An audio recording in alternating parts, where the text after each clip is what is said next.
ప్రభునందు ప్రియ దేవుని జనాంగమా, ఈ దినమునకై ఏర్పాటు చేయబడిన పాఠ్య భాగమును చదువుకుందాము. మత్తయి సువార్త 25వ అధ్యాయము 1 నుండి 13 వచనాలు దేవుని వాక్యమును చదువుకుందాము. పరలోక రాజ్యము తమ దివిటీలు పట్టుకొని పెండ్లి కుమారుని ఎదుర్కొనుటకు బయలుదేరిన 10 మంది కన్యకలను పోలియున్నది. వీరిలో 5 బుద్ధి లేనివారు, 5 బుద్ధి గలవారు. బుద్ధి లేనివారు తమ దివిటీలు పట్టుకొని తమతో కూడా నూనె తీసుకుని పోలేదు. బుద్ధి గలవారు తమ దివిటీలతో కూడా సిద్ధలలో నూనె తీసుకుని పోయిరి. పెండ్లి కుమారుడు ఆలస్యము చేయగా వారందరూ కొనికి నిద్రించుచుండిరి. అర్ధరాత్రి వేళ ఇదిగో పెండ్లి కుమారుడు అతనిని ఎదుర్కొన రండి అను కేక వినబడెను. అప్పుడు ఆ కన్యకలందరూ లేచి తమ దివిటీలను చక్కపరిచిరి గాని బుద్ధి లేని ఆ కన్యకలు, మా దివిటీలు ఆరిపోవుచున్నవి గనుక మీ నూనెలో కొంచెము మాకియుడని బుద్ధిగల వారిని అడిగిరి. అందుకు బుద్ధిగల కన్యకలు, మాకును మీకును ఇది చాలదేమో, మీరు అమ్మువారి యొద్దకు పోయి కొనుక్కునుడని చెప్పిరి. వారు కొనబోవుచుండగా పెండ్లి కుమారుడు వచ్చెను. అప్పుడు సిద్ధపడి ఉన్నవారు అతనితో కూడా పెండ్లి విందుకు లోపలికి పోయిరి. అంతటా తలుపు వేయబడెను. ఆ తరువాత తక్కిన కన్యకలు వచ్చి, అయ్యా అయ్యా, మాకు తలుపు తీయమని అడుగగా అతడు మిమ్ము నేనెరుగనని మీతో నిశ్చయముగా చెప్పుచున్నానెను. ఆ దినమైనను గడి అయినను మీకు తెలియదు గనుక మెలకువగా ఉండుడి. ప్రభువునందు ప్రియ దేవుని జనాంగమా, చదువుకొనబడిన ఈ లేఖన భాగమును కొరకై ప్రార్థన చేద్దాం. పరిశుద్ధుడును మహాగణుడును అయిన పరలోకపు తండ్రి, మీకు స్తోత్రాలు నాయన. ఏ మంచి లేని మా జీవితంలో మరొక నూతన దినాన్ని అనుగ్రహించినందుకై మీకు స్తోత్రాలు. ఈ దినమునకై ఏర్పాటు చేయబడిన ఈ పాఠ్య భాగమును, ఈ లేఖనమును మా కొరకు దీవించి, ఈ లేఖనములో నుండి కొన్ని సత్యాలను నేర్చుకోవడానికి మీరే మాకు బోధించుమని యేసునామములో అడుగుచున్నాము తండ్రి, ఆమేన్.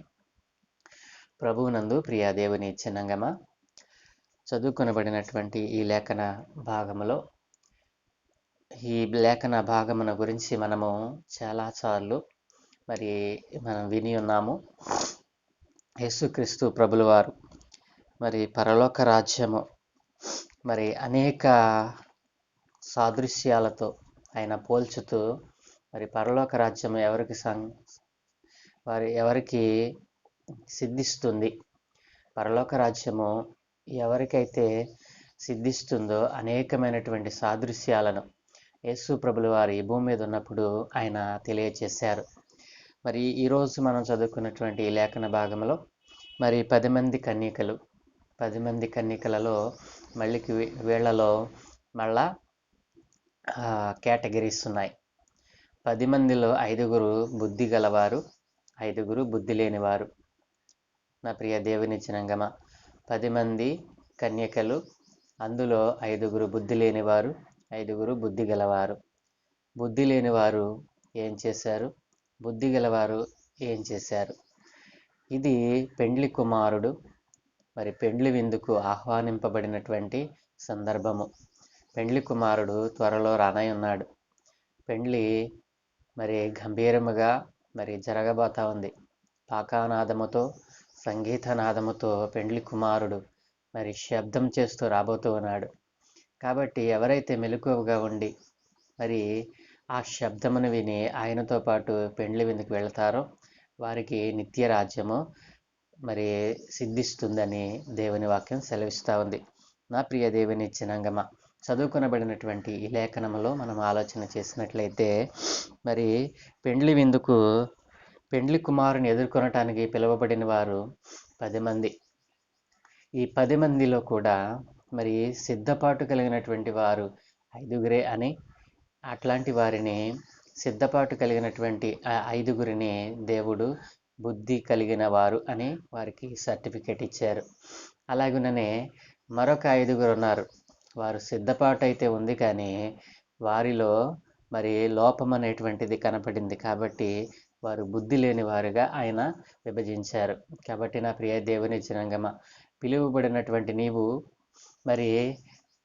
పెండ్లి వస్త్రమును ధరించినటువంటి నీవు మరి దేవుని యొక్క పెండ్లి కుమారుని యొక్క పిలుపునందుకుని మరి పెండ్లి విందులో పాల్గొవాలని ఆశపడినటువంటి నీవు పెండ్లి వస్త్రము బాగానే ధరించావు, వస్త్రధారణ బాగానే ఉంది. మరి పైకి బాగానే భక్తి కలిగిన వారిగా నీవు బ్రతుకుతున్నావు, కానీ లోపల నీలో ఒక లోపం ఉంది.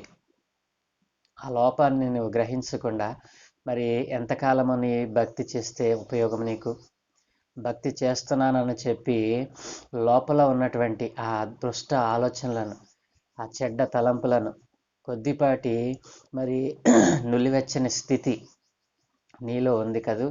అది నీకు తెలిసి కూడా నీవు దాన్ని నిర్లక్ష్యం చేస్తూ ఉంటే మరి పెండ్లి కుమారుడు వస్తాడు, నీవు అనుకొనని గడియలో ఆయన వస్తాడు.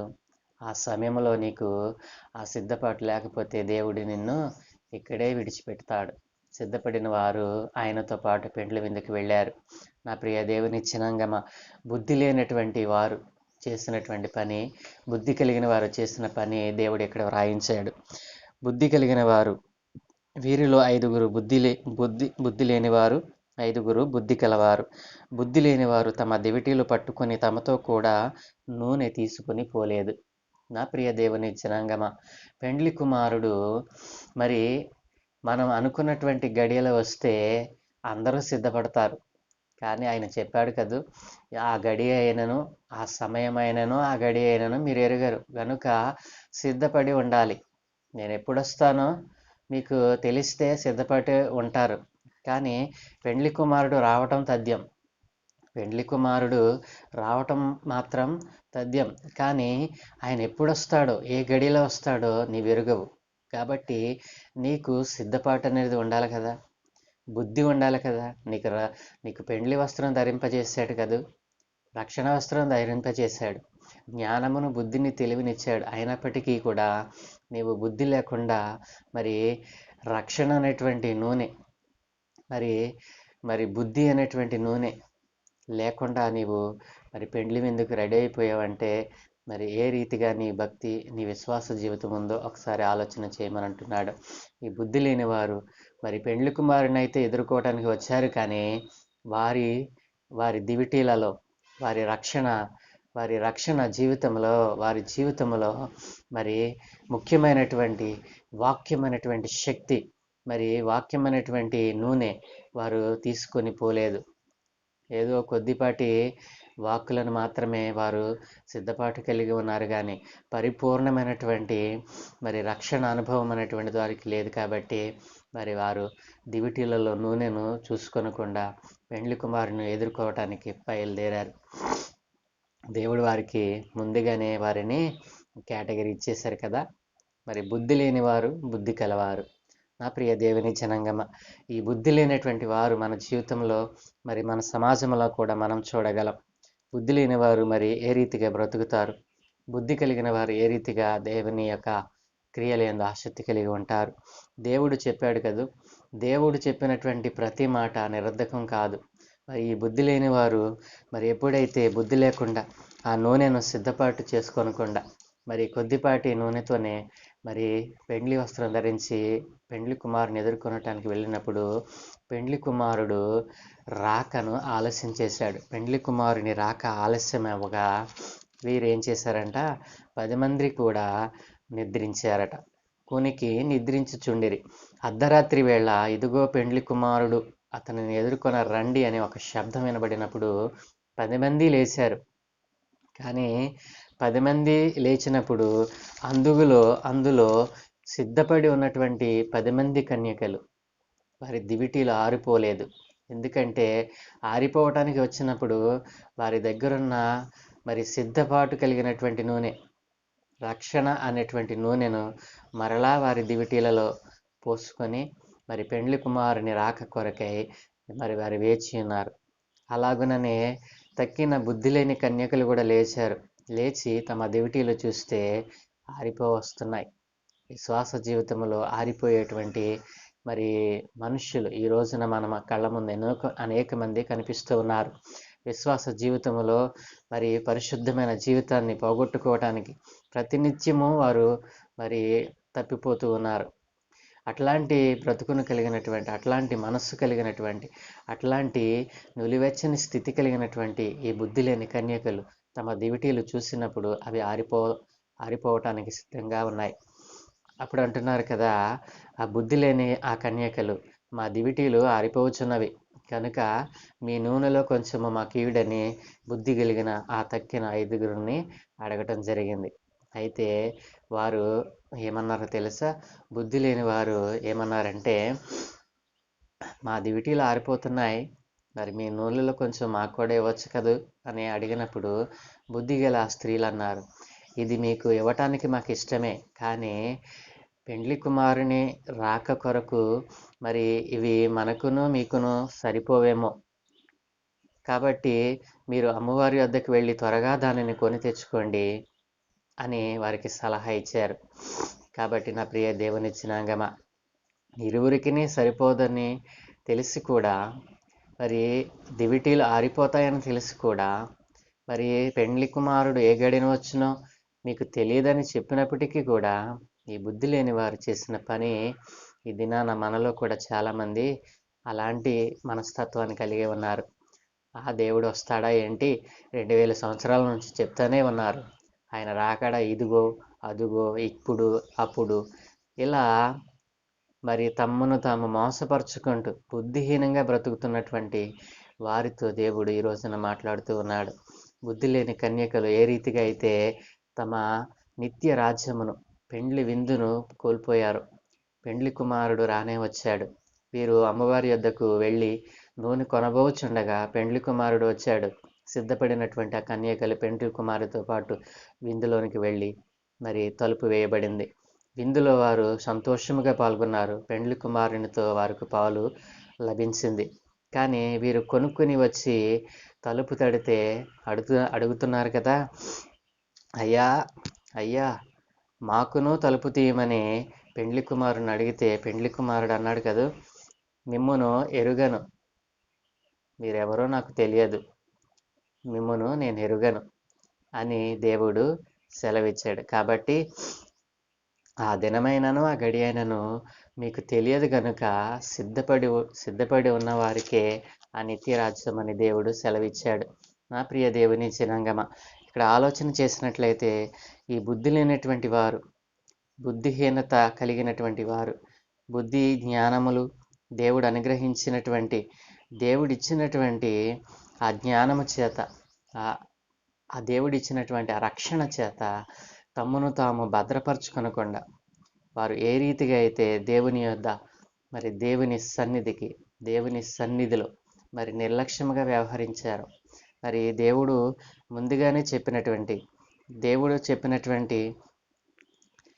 ఆ యొక్క మాటలను వారు పట్టించుకొనకుండా పెండ్లి వస్త్రమైతే ధరించారు, కానీ దేవుని యొక్క రాకను వారు సిద్ధపాటు లేకుండా ఉన్నారు.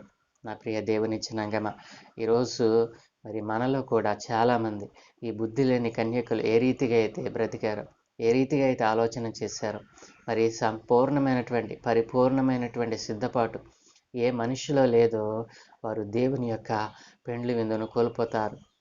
ఆ పరలోకపు పెండ్లి కుమారుడు ఎవరో తెలుసా? నజరేయుడైన యేసు క్రీస్తు ప్రభుల వారు. ఆయన మేఘారూఢుడై రాబోతూ ఉన్నాడు. సిద్ధపడిన వధువు సంఘమును ఆయన తీసుకుని పోబోతూ ఉన్నాడు. కాబట్టి ఆయన సంఘములో నీవు ఎత్తబడాలంటే, ఆయన సంఘములో నీవు చేర్చబడాలి అంటే నీకు సిద్ధపాటు చాలా అవసరం. నా ప్రియ దేవుని జనాంగమ, యెషయా గ్రంథము 48:1 ఈ రీతిగా రాయబడి ఉంది, యాకోబు వంశస్థులై ఇశ్రాయేలు అను పేరు కలిగిన వారలారా, యూదా జలములలో నుండి బయలుదేరి వచ్చిన వారై యెహోవా నామము తోడని ప్రమాణము చేయుచు, ఇశ్రాయేలు దేవుని నామమును స్మరించుచు, నీతి సత్యములను అనుసరింపని వారులారా, ఈ మాట ఆలకించుడి అని దేవుడు చెప్తా ఉన్నాడు. మరి ఇశ్రాయేలు జనాంగంలో మరి ఎన్నిక చేయబడిన వారై ఉండి మరి ఆయన నామమును స్మరించుచు నీతి సత్యములను అనుసరింపని వారులారా, ఆయన నామాన్ని మీరు స్మరిస్తూ ఉన్నారే కానీ మరి నీతిని సత్యములను అనుసరింపకుండా మీరు ఉన్నారు. ఇదే సిద్ధపాటు లేనటువంటి జీవితం. నా ప్రియ దేవుని జనాంగమ, దేవుని నామాన్ని మరి వ్యర్థముగా ఉచ్చరిస్తున్నావా? నీతి సత్యము అనేటువంటిది ఆయన యొక్క కిరీటము, దేవుడు మనకిచ్చినటువంటి నీతి కిరీటము. సత్యమైనటువంటి కిరీటమును లేకుండా నీవు సిద్ధపడి ఉన్నానని నిన్ను నీవే మోసపరుచుకుంటున్నావా? మరొక చోట ఈ రీతిగా రాయబడి ఉంది. 58వ అధ్యాయము యెషయా గ్రంథము 2వ వాక్యములో, తమ దేవుని న్యాయ విధిని విడువక నీతిని అనుసరించు వారైనట్టు అనుదినము వారు నా యొద్ద విచారణ చేయుచు నా మార్గములను తెలుసుకొన నిచ్చ కనపరుచుదురు.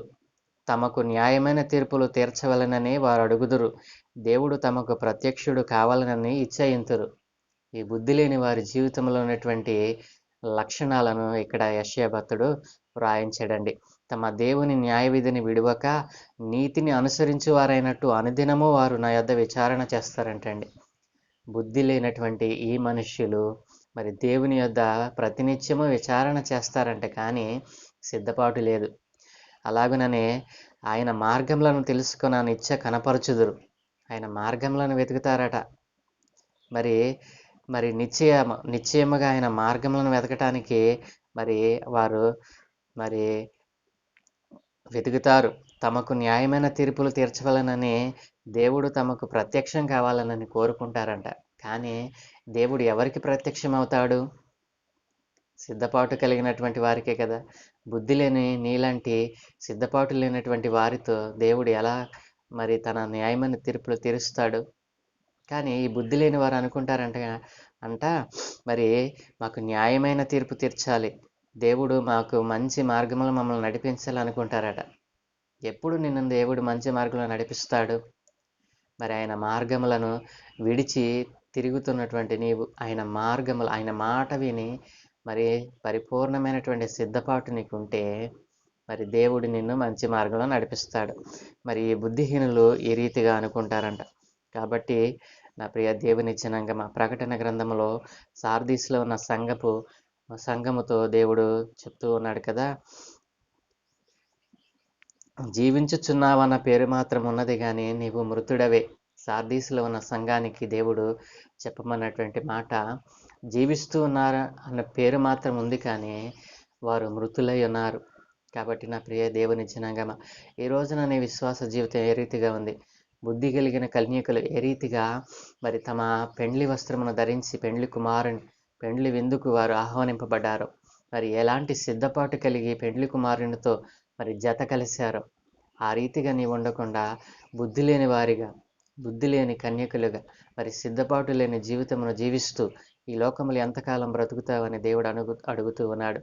కాబట్టి పరలోక రాజ్యము నీకు కావాలి అంటే బుద్ధి కలిగిన స్త్రీలు ఏ రీతిగా వస్త్రమును ధరించి పెండ్లి కుమారుని ఎదుర్కొన్నారు, సిద్ధపాటు కలిగి పరిపూర్ణమైనటువంటి సిద్ధపాటు కలిగి వారు ఏ రీతిగా పెండ్లి కుమారుని ఎదుర్కొన్నారో ఆ రీతిగా త్వరలో రాబోతున్నటువంటి యేసయ్యను ఎదుర్కోవాలంటే నీవు నులివెచ్చని స్థితి నీలో నుండి తీసివేసి, నీలో ఉన్నటువంటి ఈ వ్యర్థమైనటువంటి కోరికలన్నిటినీ తీసివేసి, ఆ గడియ ఏదో ఆ సమయం ఏదో నీ వెరగవు గనుక నిత్యము నీవు సిద్ధపడి ఉండాలని దేవుడు ఆశపడుతూ ఉన్నాడు. 10 మంది కన్యకలలో 5గురే దేవుని రాజ్యంలో చేర్చబడ్డారు. వారు బుద్ధి గలవారని దేవుడు వారికి సర్టిఫికేట్ ఇచ్చారు. మిగతా వారు విడువబడ్డారు. వారికి పండ్లు కొరుకుటయు నిత్య నరకాగ్నిలో పాలు వరకు ప్రాప్తించింది. కాబట్టి నా ప్రియ దేవుని జనాంగమా, బుద్ధి లేని వారిగా ఉండాలని ఆశపడుతున్నావా? బుద్ధి కలిగిన వారై పరిపూర్ణమైనటువంటి సిద్ధపాటును కలిగి ఉండాలని ఆశపడుతున్నావా? ఈ రోజున ఏ రీతిగా ఉండాలని నీవు ఆశపడుతున్నావు? నీవే నిర్ణయం చేయమని దేవుడు అడుగుచున్నాడు. ప్రార్థన. మమ్మల్ని మిక్కిలిగా ప్రేమించిన మా పరలోకపు తండ్రి, గొప్ప దేవ, సత్యవంతుడా, మీకు స్తోత్రాలు నాయన. ఇప్పటికీ సజీవముగా మమ్మలను జీవింపచేస్తూ ఈ లోకములోనైనా మమ్మలను ప్రత్యేకపరుచుకొని ఈ లోకములో ఉన్న దానితో మమ్మలను పోల్చకుండా నాయన, ఈ లోకమునకు వేరే జీవించినట్లుగా మీరు ప్రతిదినము మమ్మలను మీ వాక్యములతో నింపుచూ ఉన్నారు. మీ వాక్యములో రాయబడినట్లుగా నాయన, బుద్ధి లేని వారు ఏ రీతిగా అయితే నాయన నీ పెండ్లి విందులో పాలును కోల్పోయారు, బుద్ధి కలిగిన వారు ఏ రీతిగా అయితే పరిపూర్ణమైనటువంటి సిద్ధపాటు కలిగి అయా నీ పెండ్లి విందులో వారు పాలు పంచుకున్నారు, ఈ రోజున మాలో అనేక మంది నాయన బుద్ధిహీనముగా ప్రవర్తిస్తూ అయా నీ నుంచి మంచి కావాలని కోరుకుంటున్నారే తప్ప ఆ మంచిని పొందుకోవటకు కావలసినటువంటి సిద్ధపాటు వారిలో లేదు నాయన. అట్లాంటి వారితో మీరు మాట్లాడారు. 10 మంది కన్యకలే సిద్ధపాటు, నాయనా సిద్ధపాటు 10 మందికి ఉంది కానీ నాయనా అందులో 5గురు బుద్ధి లేని వారుగా బ్రతికారు. కాబట్టి ఈ రోజున తండ్రి మీరు మాకు తెలియచేసినటువంటి ఈ వాక్య లేఖనముల నుండి మేము నేర్చుకున్నటువంటి పాఠములను నాయన మా జీవితాలకు అన్వయించుకుంటూ ఈరోజు ఏ రీతిగానైనా మరి నీ ప్రజలు బ్రతుకుతూ ఉన్నారు, అలాంటి జీవితం ఎవరిలో ఉందో నాయన వారందరూ కూడా ఈ రోజున మార్పు చెందినైనా ఇదిగో పరిపూర్ణమైనటువంటి సిద్ధపాటు అయా నిన్ను ఎదుర్కొనేటువంటి సిద్ధపాటు వారందరూ కలిగి ఉండటకు సహాయం దయచేయమని, ఇదిగో నీ నామం ఎరుగకుండా ఈ లోకములో అటు ఇటు తిరుగుతున్నటువంటి అన్యజనులైనటువంటి వారు అనేక మంది నాయన ఇదిగో నీ నామమును ఎరగకుండా బ్రతుకుతూ ఉన్నారు. వారందరికీ నాయన ఇదిగో నీ రాజ్య స్వార్థ ప్రకటింపబడాలి. రక్షించువాడవు నైనా, కాపాడువాడవు నైనా నీవేనని అయా రక్షించే నామం, స్వస్థపరిచే నామం, మరి పరలోక రాజ్యమును ఇచ్చేటువంటి నామం యేసు నామం అని ప్రతి జనమునకు ప్రకటింపబడినట్లుగా సహాయం దయచేయమని, అనేక మందిని నాయన లేపమని అయా అనేక మంది నాయన నీ నామాన్ని ప్రకటించువారిగా అనేకులను నీవు వారి మనసులను త్రిప్పమని ఈ రోజున అడుగుచున్నాను. ఈ రోజునైనా పరిపూర్ణమైనటువంటి సిద్ధపాటు కలిగిన వారమే నీ రాకడలు ఎత్తబడే సంఘములో మేము ఉండినట్లుగా సహాయం దయచేయమని, ఈరోజు మీరు మాకు ఇచ్చిన ఈ సమయమును బట్టి మీకు వందనాలు చెల్లిస్తూ ఈ దినమందు మేము చేయ పనులన్నిటి మీద మీ కన్ను దృష్టి ఉంచి మీ దూతల కాపుదలు అనుగ్రహించి నీవే మహిమ పొందుకోమని త్వరలో రానయున్న మా ప్రభువును రక్షకుడైన యేసు నామములో అడిగి వేడుకుంటూ నాము తండ్రి. Amen, amen, amen.